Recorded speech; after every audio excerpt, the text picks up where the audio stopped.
Hey folks, it's Tom, your frugal prepper. So I'm under this big old 2004 E150 van, leaking gear lube out of the differential. You can see it's slung it all up there on the exhaust.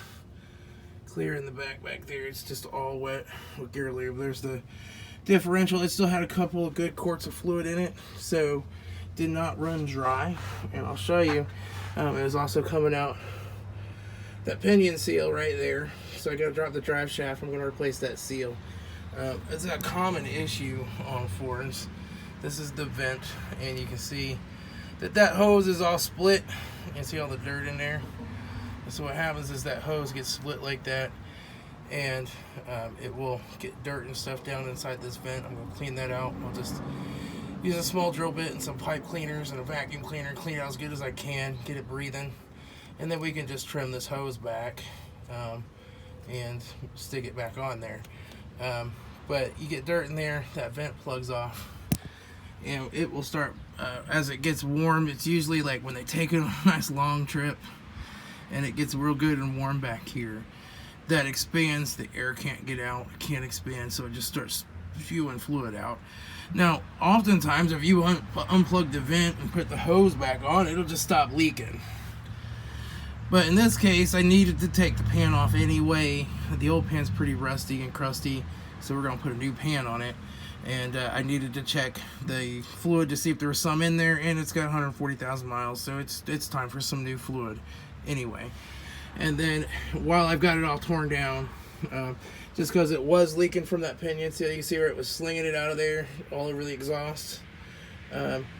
A lot of times that pinion seal, the way it's designed, if it's over pressure, it'll leak, and if you relieve the pressure, it stops leaking. But if we're coming this far, we're going to put a $7 seal in it and make sure it's good to go for them, and they don't have this problem again.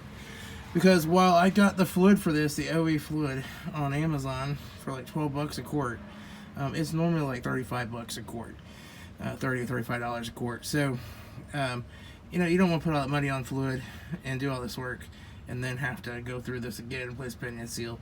So we're just going to make sure it's sealed up tight, because in order really to check it, the aftermarket pan does not have a check plug in it to check the fluid level. So you may as well just go ahead and replace the pinion seal. But that's what I'm up to. So I'm going to shut this off and get the fan going again. But this is the 10.5 inch. It might be, I don't know if it's a 10.25 or 10.5 inch. But it's the big boy on the E350 Super Duty. Nice big heavy one. Got the big heavy jack stands out. Crawling under this beast, and we'll get this thing put back together. I did get lucky. There's absolutely no oil around the brakes or tires on each side, so the axle seals are good. Those were not affected, and that's most often the case, is it doesn't leak out the axle seals. Oftentimes I'll see it squeeze out the pan gasket really before it'll squeeze out the pinion seal too. But this one definitely was coming out both places and just slopping gear lube everywhere. It smells wonderful under here, by the way, and I just want to get this done, get a shower. Gear lube just smells awful. This has got the friction additive stuff in it because it's a limited slip. So fun times. All right, I'll talk to y'all later. This is Tom, the Frugal Prepper.